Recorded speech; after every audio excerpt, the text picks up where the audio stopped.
Okay, game. Inflation.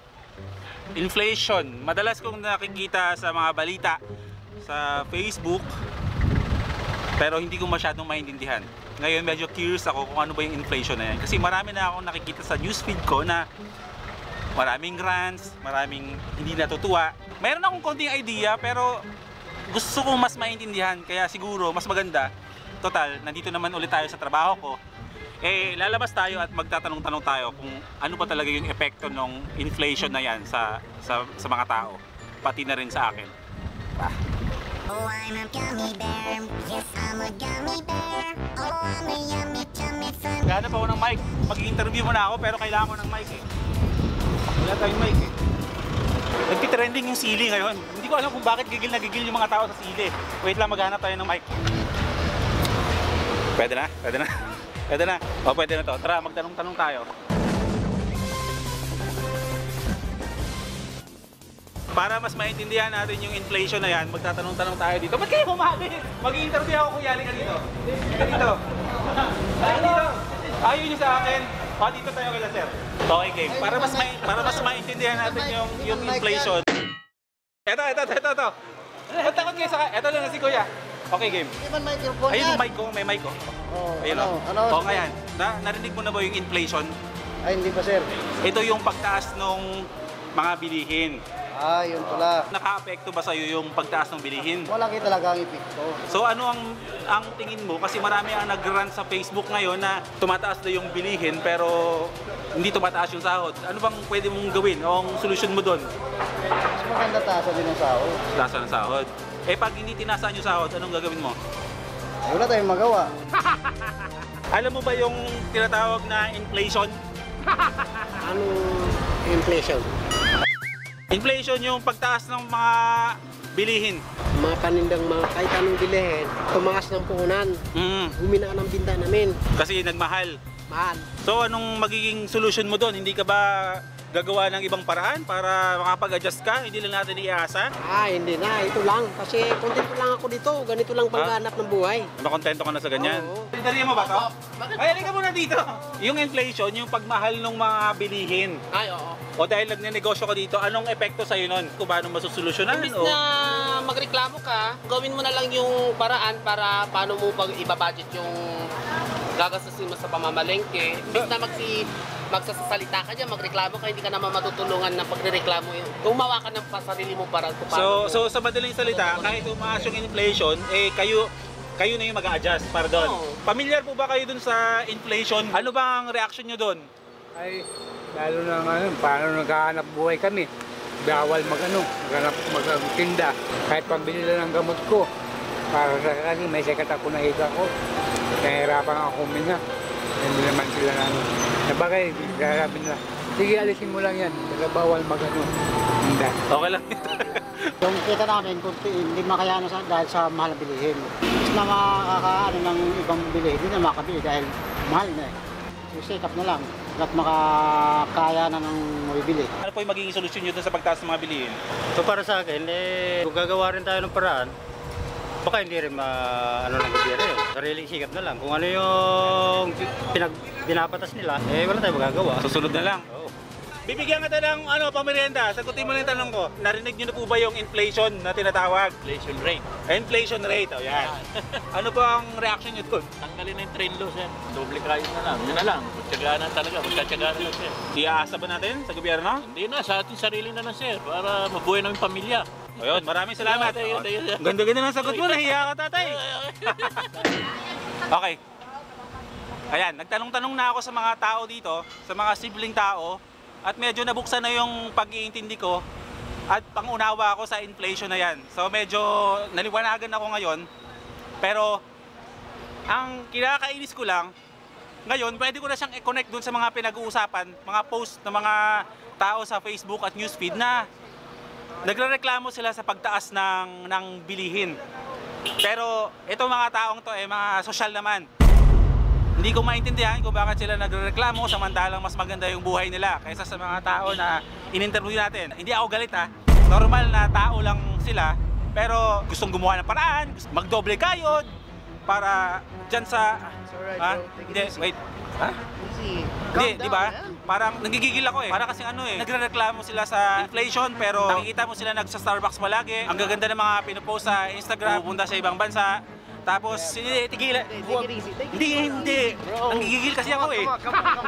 Easy. Ano ba kasalanan ng sili ninyo? Nananahimik yung sili. Ha? Kung saan tumaas yung sili, doon kayo nagrereklamo, nananahimik yung sili. Bakit? Ha? Araw-araw ba kayo nagsisili, ha? Ha? Araw-araw ba kayo nagsisili?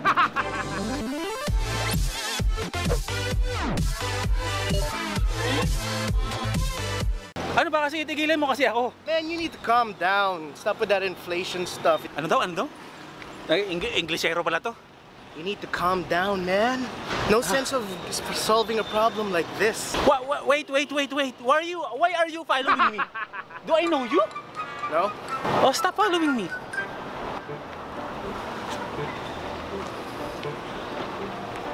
Stop following me.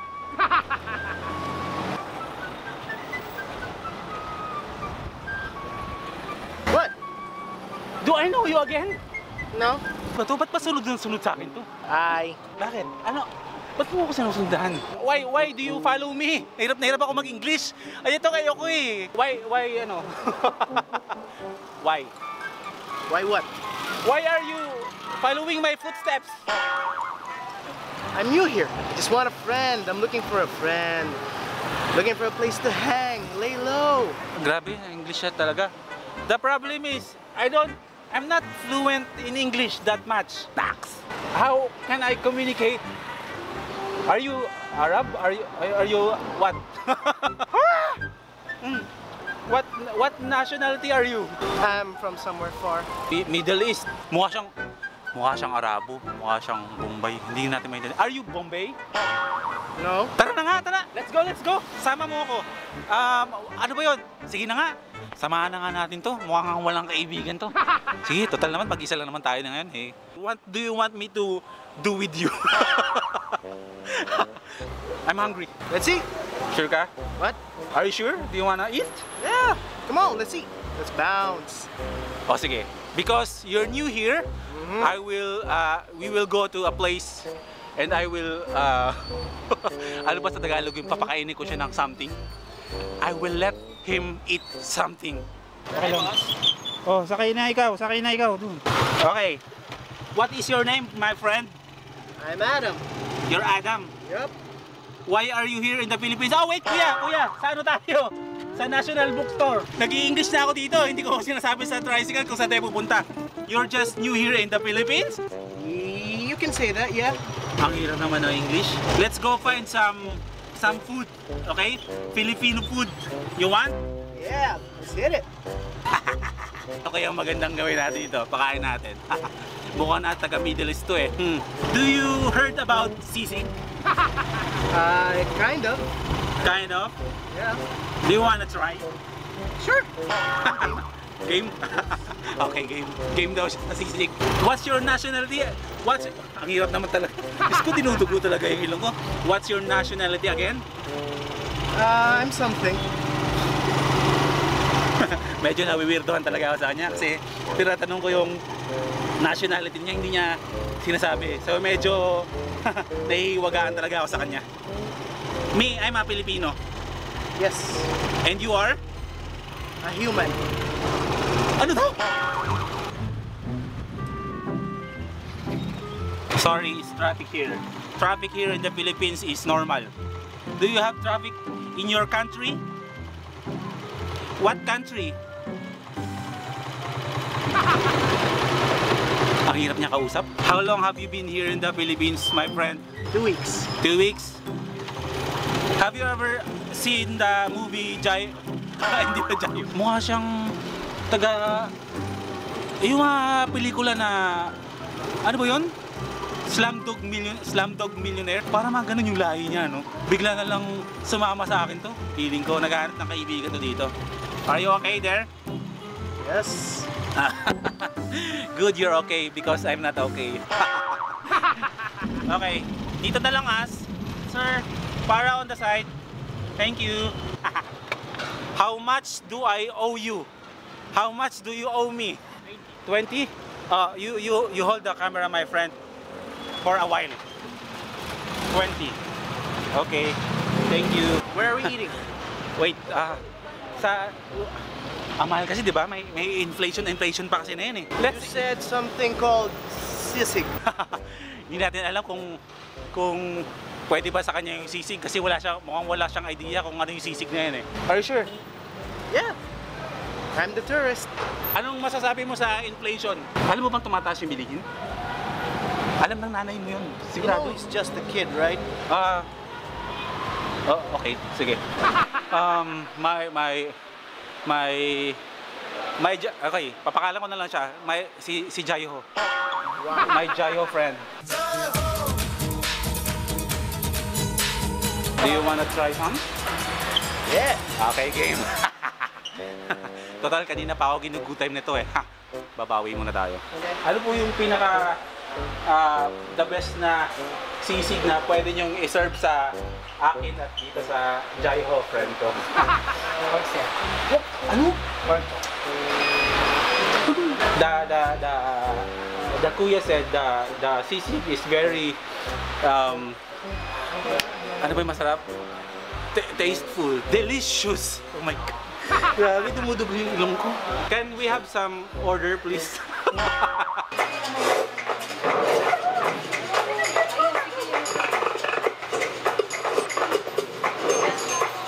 Yes, sir. You want that? You want that food?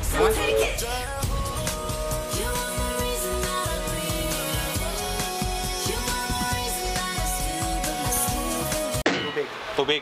O, tama. Dahil mahal ang soft drinks, dahil sa inflation, edi tubig, mas healthy pa. Sus! Dalawang soft drinks nga. Ito, sili nyo, dami. Ang laki-laki pa. Ito yung mga pinanggigigilan yung mga sili. Galit na galit kayo sa sili. Magkano maranas ka lang. Marami namang ibang paraan para umahang yung mga pagkain nyo. Diyos ko, hot sauce, chili sauce, paminta. May sense ba yung sinasabi ko? Pag wala, sabihin nyo sa akin sa comment ha. Ha? Wala? Thank you very much, sir. Keep the change, keep the change. This is sisig. The famous delicacy of the Philippines. Affected ka ba sa inflation? Tama ba yung narinig ko? Come again. Ikaw ba? Affected ka ba sa inflation? Nagtatagalog wala. No? So kanina pa niya ako ginu-good time nito. No? Ba't hindi mo sinabi nagtatagalog ka? Trip-trip lang. Trip-trip lang. Not that much Tagalog. O yun nga eh, not that much. Tapos nag-jaiho pa ako kanina. Shall we try this? Sige. Masarap yan. Specialty ng Pilipinas yan, may Jaiho friend. Sobrang sarap nito, di ba? Sobrang sarap nito. I see trees of green, red roses too. I see them bloom for me and you. And I think to myself, what a wonderful world. Teka, baboy ba to?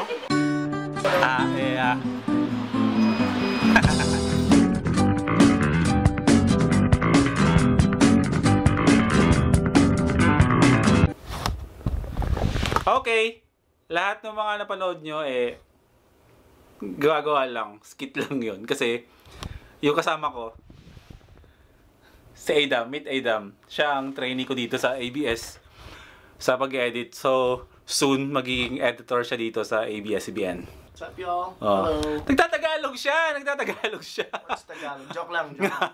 Yung tungkol sa ano na yan, sa inflation. Siyempre, hindi naman sa nilalahat natin. Pero alam mo yun, lahat siguro ng mga nangyayari ngayon, alam mo yun, siguro ano lang to, dadaan lang. Lilipas din to. Hindi to magiging ganito forever. So siguro, mas maganda is maging more on, magiging mas positive na lang tayo. Siguro mag-pray na lang tayo na mas kakaikaganda ng ating ekonomiya. Puro na lang tayo reklamo ng reklamo sa mga bagay-bagay. So siguro mas maganda is mag-pray na lang tayo. Itong mga pinagdadaanan natin ito sa Pilipinas ay lilipas din. Okay? Magtiwala lang, maging positive lang tayo sa lahat ng bagay. Sarap ng sisig! Pero baboy ba talaga? Baboy! Hello, darkness, my old friend. I've come to talk with you again. Because a vision softly creeping